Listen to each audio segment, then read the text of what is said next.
साथियों, आप सभी को मेरा नमस्कार। आचार संहिता लगने के बाद हमारे साथियों की ओर से बहुत निराशाजनक टिप्पणियां की गई। अब तो आचार संहिता लग गई, अब आउटसोर्स का क्या होगा, कुछ होगा कि नहीं होगा, अब कुछ नहीं हो सकता, सब कुछ खत्म हो गया, आदि आदि तरह की टिप्पणियां और कमेंट सोशल मीडिया पर हमारे साथियों ने किए। हमारे साथियों ने एक सवाल भी पूछा कि कांग्रेस अपने वचन पत्र में आउटसोर्स के सवाल को क्यों नहीं ला रही, लाएगी कि नहीं लाएगी, शर्मा जी बताएं। तो साथियों, हम सब लोग पिछले 3-4 महीने से लगातार और निरंतर सक्रिय इस सवाल को लेकर थे कि मध्य प्रदेश के अंदर जो सरकारी दफ्तरों में बैठा हुआ काम कर रहा हमारा आउटसोर्स अस्थायी ठेका अनुबंधित अंशकालीन कर्मचारी है, उसके बारे में इस चुनाव में चर्चा होनी चाहिए। हम लोग लगातार 3-4 महीने में जितना प्रयास कर सकते थे अपने लोकतांत्रिक तरीके से आयोजन करके वो प्रयास किए गए और उन प्रयासों का ही नतीजा है कि आउटसोर्स या शिवराज सरकार के सताए हुए कर्मचारियों की पीड़ा चर्चा में आई है। तो साथियों, ये संघर्ष है और हम लोग एकजुट होकर संघर्ष नहीं करेंगे तो हमारी बात कोई नहीं सुनेगा। इसलिए हम लोगों ने अपनी बात सुनाने के लिए हर संभव प्रयास किए और उसके कुछ हद तक अच्छे संतोषजनक नतीजे भी आए कि मध्य प्रदेश सरकार के श्रम विभाग, सरकार के तमाम सारे लोगों ने आउटसोर्स के वेतन या उनके साथ हो रहे अन्याय के बारे में बोला भी। श्रम विभाग ने 2-3-4 पत्र भी निकाले, कुछ विभागों ने भी पत्र निकाले। ये आपके बोलने का ही नतीजा था, लेकिन ये अपर्याप्त था, इसकी हम लोगों ने कोई मांग नहीं की थी। तो साथियों, जैसा कि हमने पहले ही कह दिया था कि हम इस आचार संहिता लगने के बाद भी अपनी बात को करते रहेंगे तो करते रहेंगे। उसकी पूरी योजना बहुत जल्दी हम आपके सामने रखेंगे कि किस तरीके से हमें चुनावी वातावरण में अपने सवाल को लोगों तक पहुंचाना है, सरकार तक पहुंचाना है, बनने वाली सरकार तक पहुंचाना है, जिससे कि आचार संहिता हटने के बाद हमारे इन लाखों लाख आउटसोर्स कर्मचारियों के साथ न्याय हो सके। दूसरा सवाल कांग्रेस के वचन पत्र का है। तो साथियों, हम लोगों ने कांग्रेस के वचन पत्र कमेटी के साथ पहली बैठक आज ही के दिन 10 अक्टूबर 2022 को पीसीसी के सभागार में की थी, जिसमें 200-250 हमारे आउटसोर्स कर्मचारी वहां मौजूद रहे थे, एमपीवी से लेकर दूसरे विभागों के भी। इसलिए वचन पत्र में हम आउटसोर्स या पीड़ित कर्मचारियों के सवालों को शामिल कराने के लिए साल भर पहले से सक्रिय हो गए थे और उसका नतीजा ये है कि कांग्रेस का वचन पत्र जिस दिन जारी होगा उस दिन आपको बहुत कुछ आपके भविष्य को बेहतर बनाने वाले वचन पढ़ने को मिलेंगे। हम लोगों ने यह भी प्रयास किया कि कर्मचारियों का एक अलग से वचन पत्र मिले। इस संबंध में हमने पूर्व मुख्यमंत्री माननीय कमलनाथ जी से भी आग्रह किया था, हमने दूसरे वचन पत्र कमेटी के सदस्यों से भी आग्रह किया था कि कर्मचारियों के बारे में कोई अलग से वचन पत्र जारी होना चाहिए, जिससे कि तमाम सारे बिंदु हैं, तमाम सारे मुद्दे हैं, वो समाहित किए जा सके। हो सकता है कि कर्मचारियों के लिए अलग से वचन पत्र जारी हो। मैं खुद कुछ बैठकों में रहा अपने आउटसोर्स अस्थायी ठेका कर्मचारियों के सवालों को लेकर, हमने चर्चा भी की। हमारी चर्चाओं से कांग्रेस पार्टी का पूरा नेतृत्व सहमत था। तभी हमको ये भरोसा हो गया था कि 2023 के चुनाव में पूर्व मुख्यमंत्री माननीय कमलनाथ जी इन पीड़ित छोटे कर्मचारियों के प्रति गंभीर हैं और उनके सवालों को वो इस बार चुनाव में बहुत प्रमुखता से उठाने वाले हैं। तो इसलिए साथियों, कांग्रेस का वचन पत्र जिस दिन आपके पास आएगा उस दिन आपकी जो शिकायतें हैं वो शिकायतें अपने आप दूर हो जाएंगी। यदि 7 अक्टूबर का हमारा कार्यक्रम हो जाता है तो हो सकता है कि उस दिन बहुत सारी चीजें आपको सामने आ जाती, लेकिन वो कार्यक्रम हमको स्थगित करना पड़ा क्योंकि पूर्व मुख्यमंत्री माननीय कमलनाथ जी बाहर थे। हम जब भी जिस दिन भी हमें उनकी तरफ से समय मिल जाएगा हम ये कार्यक्रम अपने लोगों के साथ उनका करेंगे और उसमें ये तमाम सारे मुद्दे शामिल होंगे। तो ये 2 सवाल थे जो मैंने अपना पक्ष रख दिया। अब आते हैं मुद्दे की बात पर। आज शहडोल में राहुल गांधी जी ने एक बहुत बड़ी बहुत महत्वपूर्ण बात की है। आप लोगों ने अगर सुना है तो ठीक, नहीं सुना है तो उसको सुन लें। उन्होंने अपने भाषण में कहा कि बीजेपी का जो कारखाना है या बीजेपी का जो काम करने ने जो काम किया है वो काम किया है निजीकरण का, ठेकेदारीकरण का। और ये काम आप मध्य प्रदेश में आप इसके भुगतभोगी हैं कि मध्य प्रदेश के सारे सरकारी दफ्तरों का, सारे सरकारी सेक्टर का ठेकाकरण हो गया, निजीकरण हो गया। ये बीजेपी की राजनीतिक विचारधारा है, लाइन है, जिसका उन्होंने पूरी ईमानदारी के साथ मध्य प्रदेश में पालन किया। हम उसी निजीकरण की राजनीति के शिकार हैं जिसने हमारे सरकारी दफ्तरों को खत्म कर दिया। इसलिए हमारी लड़ाई बहुत बड़ी लड़ाई है, बहुत महत्वपूर्ण लड़ाई है। और उस लड़ाई में हमें निराशा भरे वातावरण में नहीं जाना चाहिए। निराशा हमको पराजित करने का काम करती है और संघर्ष हमको जीतने के लिए प्रेरित करता है और जीतता भी है। इसलिए साथियों, हम एक ऐसी राजनीति से लड़ रहे हैं जो निजीकरण की पक्षधर है, जिसने निजीकरण की को आगे बढ़ाया है, जिसके शिकार आप हैं। और इस लड़ाई को आप बगैर राजनीतिक समझ के नहीं लड़ सकते। इसलिए मैं बार बार इस तरह की चर्चाओं में आपसे बीच बीच में कुछ राजनीतिक बातें कर लेता हूं, क्योंकि आज के समय में कोई भी बात गैर राजनीतिक नहीं है, सब कुछ राजनीति तय कर रही है। इसलिए हमारे पास भी अपनी राजनीति होनी चाहिए। तो साथियों, ये जो निजीकरण के खिलाफ जो लड़ाई है, यही लड़ाई आउटसोर्स कल्चर को समाप्त कराकर आपके भविष्य को सुरक्षित कराएगी। इस बात का मुझे पूरा यकीन है और आप भी इस बात पर भरोसा कीजिए। दूसरी बात, आपने कभी विचार किया, कभी आपने सोचा इस बात को? जब से अपना आंदोलन में आए तब से श्रम विभाग के प्रमुख सचिव के वेतन के सवाल को लेकर 3-4 पत्र जारी हुए। हर 6 महीने में महंगाई भत्ता बढ़ने वाला एक आदेश भी आता है। उस आदेश में श्रमिक की 4 कैटेगरी बनी हुई है: अकुशल, कुशल, अकुशल, अर्धकुशल, कुशल और उच्च कुशल। ये क्या मजाक है? 2003 से पहले तो ये कैटेगरियां नहीं हुआ करती थी।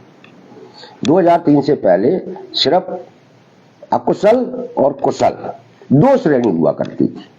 अकुशल मतलब जो व्यक्ति जिसको काम नहीं आता, वो सीखने आया है, वो अकुशल है, और जब वो सीख जाता है तो कुशल हो जाता है। 2 कैटेगरी हुआ करती थी। लेकिन 15-18 साल में मध्य प्रदेश में 4 कैटेगरी बना दी गई। ये 4 कैटेगरी क्यों बनाई गई? सिर्फ और सिर्फ आपके पूरा वेतन न मिल जाए, न्यूनतम वेतन जो सरकार का होता है पूरा न मिल जाए, उसको 4 श्रेणी में रख दिया। आप अपने जीवन भर आप उच्च कुशल मजदूर नहीं बन सकते, घसीटते रहिए। आप अकुशल रहेंगे, अर्धकुशल रहेंगे और बुढ़ापे में आके आप कुशल हो जाएंगे।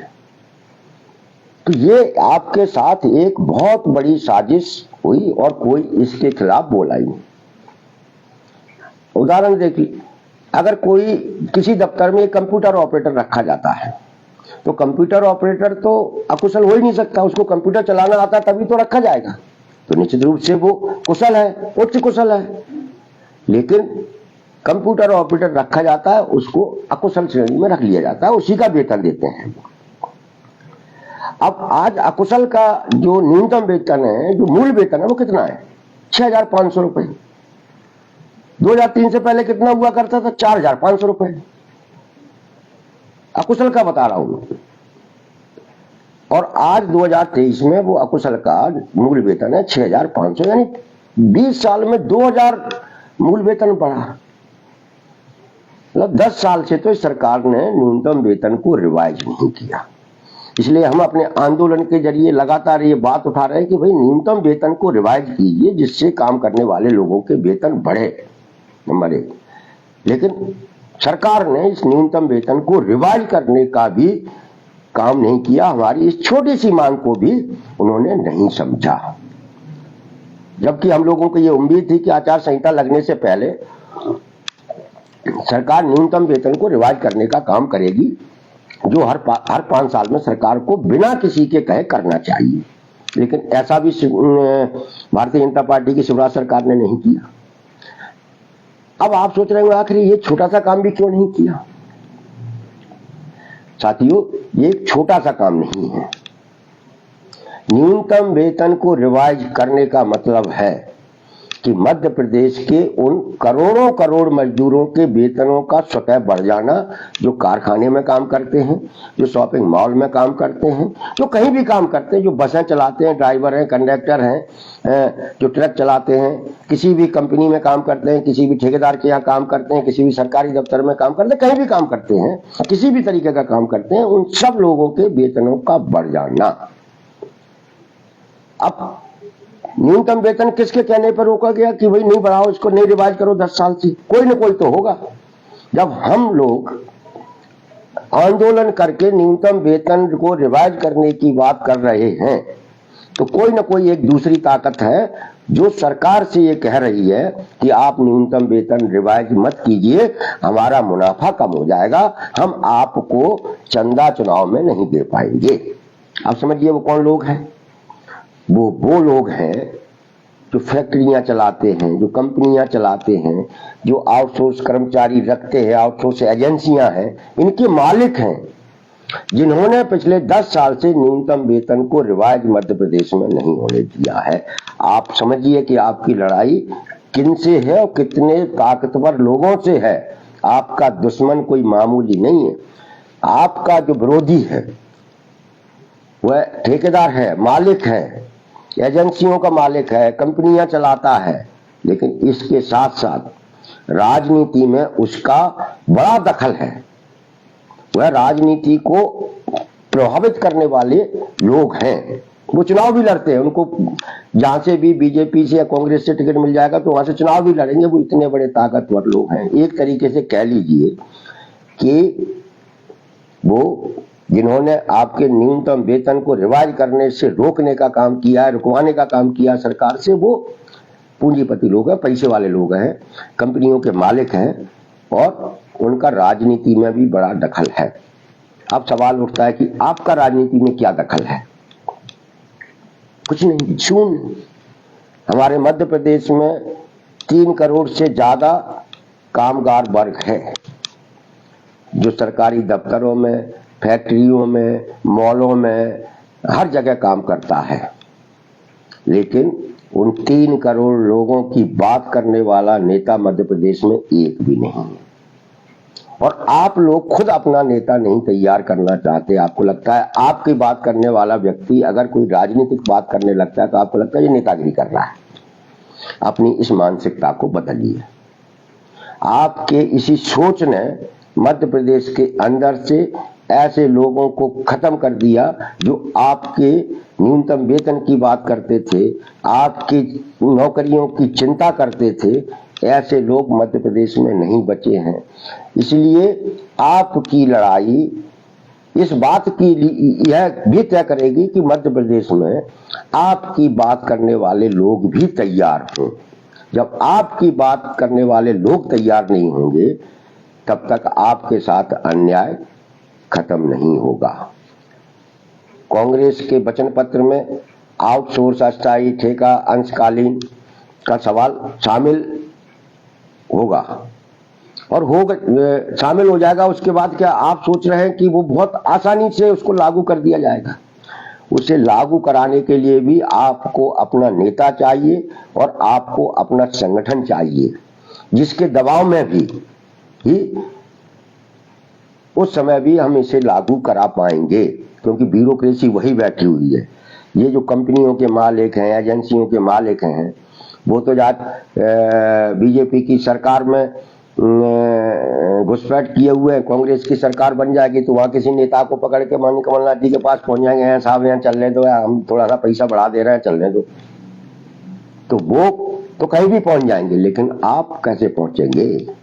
आप तभी पहुंचेंगे जब आपके पास अपना नेता होगा। आप अपना नेता अपने अपने जिलों में, अपने अपने ब्लॉक में अपनी आपकी बात करने वाले लोग तैयार कीजिए, क्योंकि यदि आप ऐसा नहीं करेंगे तो आपके साथ ये अन्याय निरंतर जारी रहेगा। मतलब सरकारें रोजगार दे रही है, सरकार किसके लिए रोजगार दे रही है, क्या रोजगार दे रही है? कोई उद्योग ढंग का नहीं खुल रहा। सरकारी दफ्तरों में के अंदर काम करने वाले लोगों की नौकरी में सुरक्षा नहीं है, जो आप खुद जानते हैं। खुद हमारे मुख्यमंत्री जी ने अभी पंचायतें कर करके कहा कि हम 62 साल तक की आपकी नौकरी की सुरक्षा देते, कुछ पंचायतों में कहा, यानी कि सरकारी काम करने वाले व्यक्ति की भी नौकरी सुरक्षित नहीं हो जिस मध्य प्रदेश में है। तो उस मध्य प्रदेश में आप सोच लीजिए अन्याय किस स्तर तक पहुंच गया है। आपको इस अन्याय को खत्म कराना है और ये संघर्ष से ही संभव है। सरकार की चेतना में से समाज का बहुमत वर्ग गायब हो चुका है। वो समाज के गरीब, दलित, आदिवासी, ओबीसी, मध्यम वर्गीय परिवारों के बच्चों को जो नौकरियां दे रहे हैं, वो नौकरियां का नाम लेने पे भी हमको तो कम से कम शर्म आती है। हम सब उन लोगों को, कुछ साधन संपन्न लोगों के, साधन संपन्न परिवारों के नौकर बनाया जा रहा है। पिछले 8-10 साल में मोदी जी के शासनकाल में सबसे अधिक नौकरियां डिलीवरी बॉय की मिली हैं। डिलीवरी बॉय मतलब होटल से खाना ले जाके घर पे दे देना, शॉपिंग मॉल से सामान ले जाके घर पे दे देना, जोमेटो टाइप की जितनी भी चली, ये कौन लड़के हैं? ये सब दलित, आदिवासी, ओबीसी और निम्न मध्यम वर्गीय परिवारों के बच्चे हैं, जिनको रोजगार नहीं दिया गया, जिनको रोजगार नहीं मिला, जो पढ़े लिखे लोग हैं, वो डिलीवरी बॉय उनको बना के रईसों की खिदमत में पेश कर दिया गया है। हमारे अपने परिवारों के बच्चों को डिलीवरी बॉय की कोई नौकरी होती है, न उसे कोई वेतन मिलता है, न उसकी कोई सुरक्षा है, न सामाजिक, इसके लिए कोई कानून नहीं बनाया, कोई नियम नहीं बनाया। ये जो सरकार की चेतना है, सरकार कुछ चंद लोगों को सब कुछ देकर पूरे समाज को, समाज के बहुमत तबके को उनका गुलाम बनाने की नीति पर चल रही है। ये बीजेपी की राजनीति है, जिसे बदलना पड़ेगा। और यह तभी बदलेगी जब हम एकजुट होंगे। हम एकजुट नहीं होंगे तो आपके लिए कोई भी करने वाला, आपकी बात करने वाला कोई नहीं होगा। इसलिए हम बार बार कहते आए पिछले 1 साल से लगातार कि आप अपनी ताकत तैयार कीजिए। आप अपनी ऐसी ताकत तैयार कीजिए कि सरकारें, चाहे वो किसी की हो, आपके बारे में सोचने पर मजबूर हो।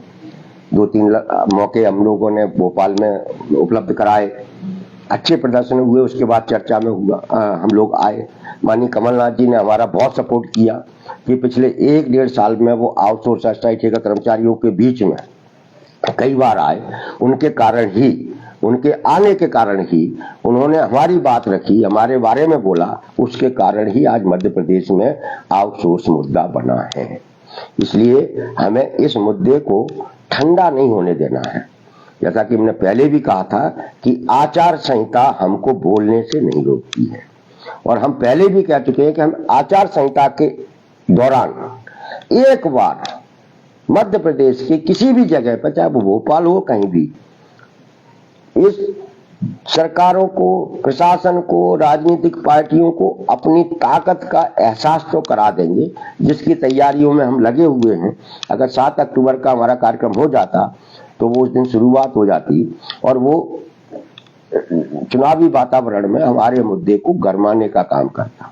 लेकिन हम बहुत जल्दी ही माननीय कमलनाथ जी की उपस्थिति में भोपाल में एक बड़ा महासम्मेलन करेंगे और उस महासम्मेलन में सिवा सरकार के सताए हुए जितने भी कर्मचारी हैं, चाहे वो आउटसोर्स हो, अस्थायी हो, अंशकालीन हो, ठेका हो, पंचायत कर्मी हो, कोई भी हो, उन सबको हम कहेंगे कि आप आइए, भोपाल की सड़क पे आप खड़े होइए।